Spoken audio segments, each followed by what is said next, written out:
All right, fifth graders, welcome to Wednesday. Today's lesson is going to be the video lesson for Wednesday and Thursday. So I'm not going to give you a video lesson tomorrow, only because both days we're talking about volume. Both lessons are very similar. One uses a picture where they draw in cubes, the other uses a picture where it's blank. But basically you're doing the same thing. We know that when we're talking about volume, what volume is it's what fits inside of a 3D container, okay? So here's a 3D container.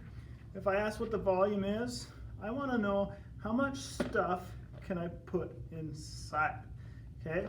Now, volume, you have to look at the unit that you are talking about. So if I want to know how many square inches can fit inside this box, then I'm talking volume in inches. If I want to know how many square feet can fit inside this box, then I would be talking volume in feet. Now feet wouldn't make much sense. This is a pretty small box, and you're not going to get very many cubic feet inside of this box. So let's look at volume. I think this is going to be kind of review because we've gone over this already. So volume, remember, is a 3D object. It's the amount of stuff that can fit inside. So if I am talking about the volume of this shape right here, okay, I look at my dimensions. Let's say this is 6 inches on the length.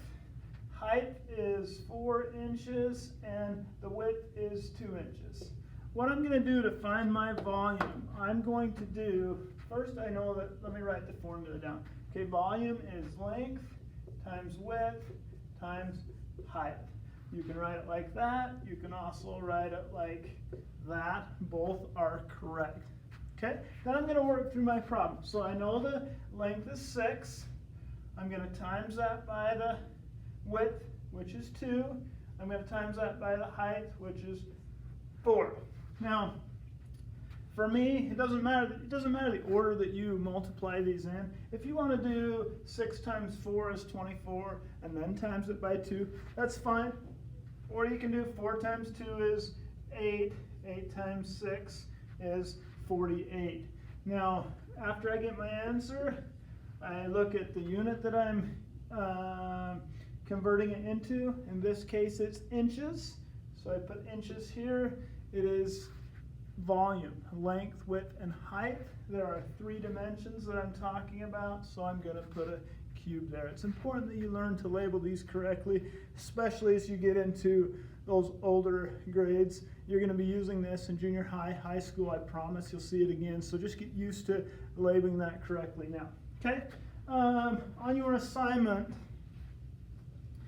it's going to do things like this. Today and tomorrow, you're basically doing the same thing. The only difference in today is it draws some little boxes in for you. Tomorrow it does not. So if I'm looking, here's one off of your assignment today. They do this little box here. Okay. And then they split it into cubes, which is something like this and like this.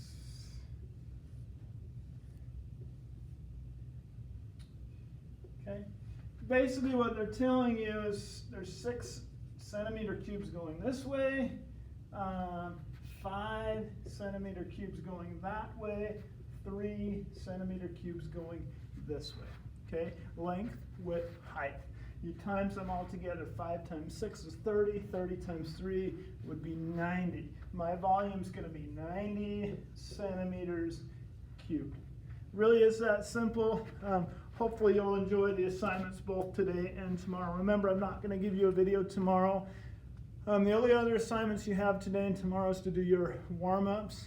Today, do the warm-up for Wednesday. Tomorrow, do the warm-up for Thursday. If you want to, you can save the warm-up page, hand it in all together at the end of next week, or you can email me a copy and say, here's my warm-ups for this week when you finish those tomorrow, and then I'll get those graded. If you have questions, reach out. I appreciate all of you guys, and everything that you're doing at home. Hopefully we'll get back to school soon and be able to spend some time together. So have a wonderful day. Goodbye.